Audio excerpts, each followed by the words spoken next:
Hey guys, what is up? It is me, Pagey, here once again with another video on The Flash Season 7, and this is going to be my review for Episode 6 for this season. We're officially 1/3 of the way through it, and this episode is otherwise entitled The One with the 90s, a Friends reference there. But of course, spoiler it, got to be talking about everything in this episode.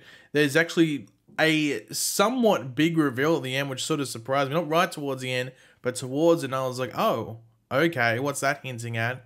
So yeah, we've got a decent amount to talk about, but of course, if you have watched the episode, you're continuing on with the video, be sure to let me know your various opinions, thoughts, theories, anything like that in the comment section down below. What did you love? What did you hate from the episode? Let me know all of them down in the comment section down below. I'm always curious. And of course, if you're going to enjoy the video, you enjoyed the episode and everything like that, just want to, show your general support, why not drop a like on the video to show your support and excitement? Or whatever you want to call it. But yeah, last episode was, of course, the episode where we were introduced to Psych. Now, Psych we're going to be seeing in future episodes, but we'll sort of again, exploring the new forces that are at hand. And of course, we also got reintroduced to the Speed Force, aka Nora, aka Barry's mother. That's like the representation of it. And that continues in this episode, and once again, that's sort of tied to some of the mystery going on. So it's going to be interesting to see where that all goes. But we do start off the episode with one of those classic flash forwards to a certain amount of hours in the future. And we just see stuff throughout history just randomly popping up in Central City, just appearing. Almost like aberrations, I think they were, from Legends, when things were just displaced through time. So we see a Roman soldier, a submarine, which I'm assuming from the Cold War or something like that.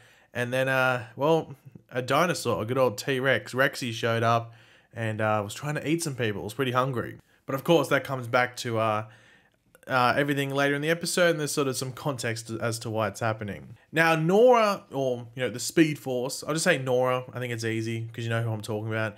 But Nora, or the Speed Force, is very vulnerable. We sort of got a hint of that in the last episode, plays out in this, but even more vulnerable, or at least we're led to believe that, especially with Barry not active at the moment. He's in that rejuvenation chamber thing, and he's in that the entire episode until the last couple minutes.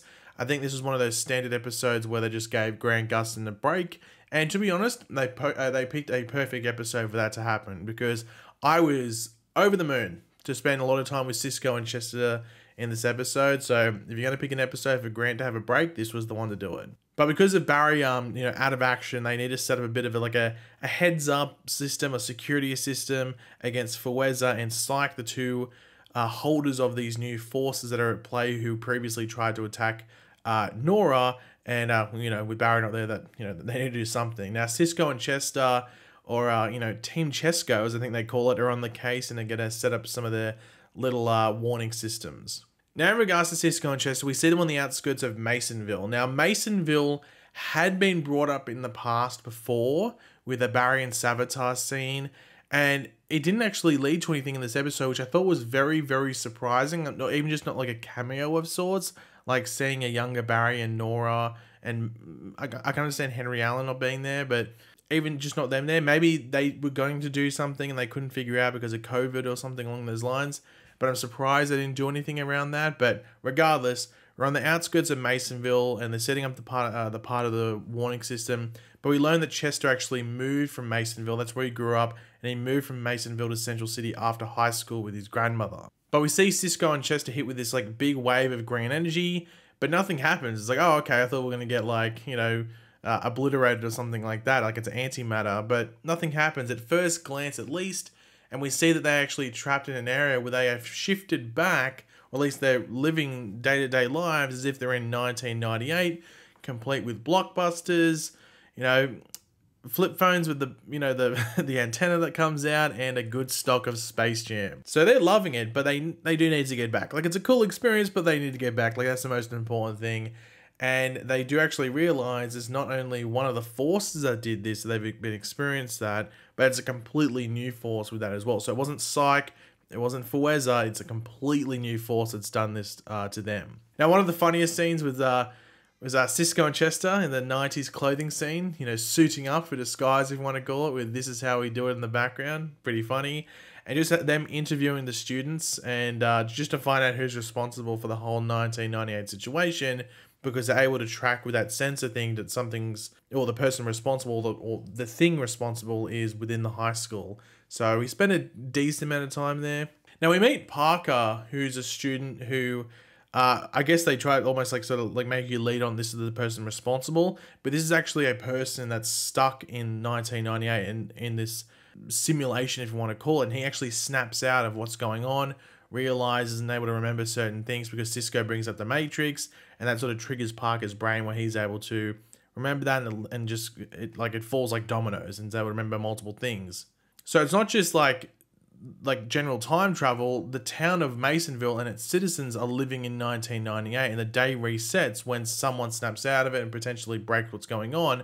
So this episode is like WandaVision meets Groundhog Day. That's pretty much the way to pitch it, and it wouldn't surprise me too much if in the writer's room, that's literally the pitch. It's WandaVision meets Groundhog Day.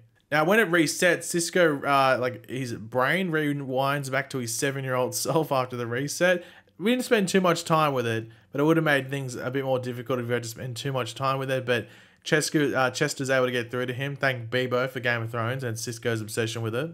Now, one of the, I think, core parts of this episode is Chester's history, because we don't really know Chester too much. We know he's got a grandma, you know, some of the stuff that went on in the past, but nothing too deep with the character. So we have this temporal sensor that breaks, which I've been using, and this is what's like protecting at least one of them from the wave of energy when time resets. Chester had it on himself when the energy went over them before. He wasn't affected, but Cisco didn't have it, and he was affected. So they need to get that fixed, which could be, you know, solved potentially at Chester's childhood home.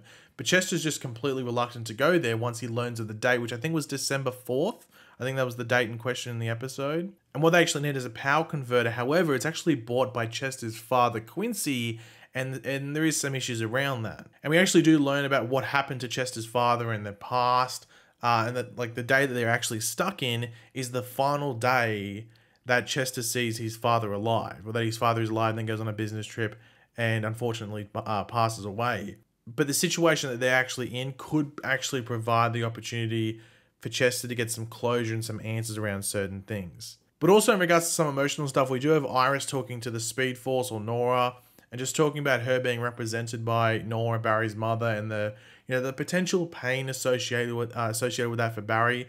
But in reality, for Barry, it's more of a comfort for him that Nora is a representation rather than a pain thing. I mean, his mother's no longer there.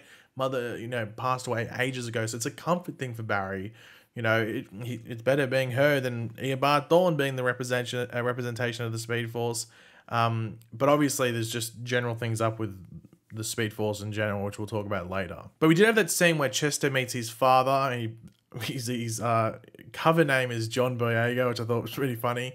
And we have Chester learning that his father actually did care for him, did care heaps for him, more than he could ever have thought that he did.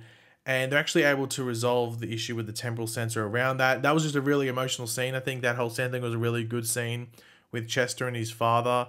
I thought both of the actors did a really good job there, especially the guy playing Chester's dad, saying that was like the only scene outside of like a passing by non-speaking thing in that tech shop or the battery shop or whatever it was. So yeah, I thought it was a really good scene. But yeah, in regards to the temporal sensor, they're able to get it going. However, Dion, who we met early in the episode in a small thing, and they were talking about him being like a future football star, reveals himself as the holder of this new force with the green energy and everything like that.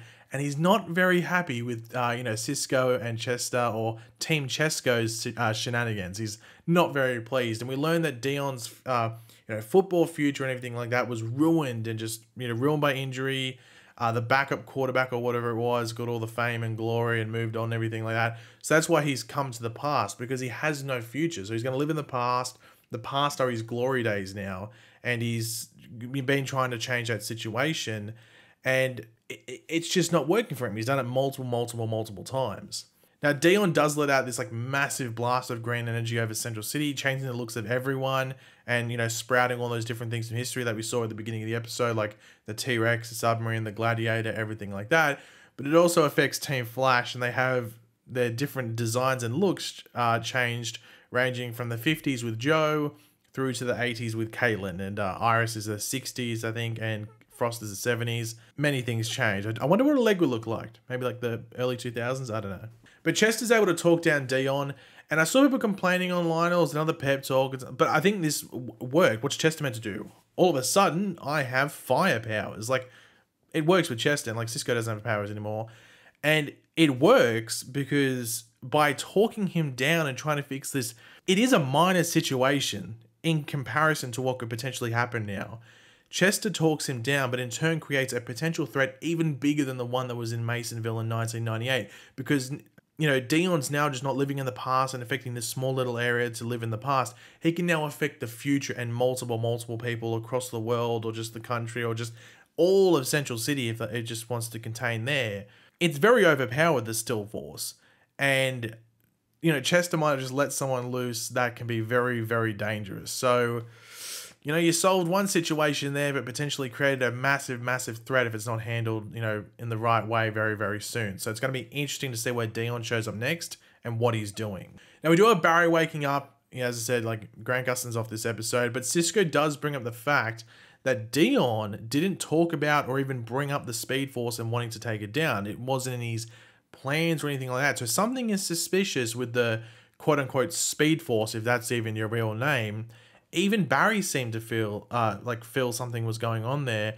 And I think when she ran away, she had blue, red, green, and yellow lightning, which is the colors of all the different forces together. So is this actually the Speed Force? Or was this someone associated with all the forces? I'm confused. I'm very interested to see when they reveal all this, because something's up. Something's up, and I wonder if she's actually the controller of all the forces and she's got something else at play.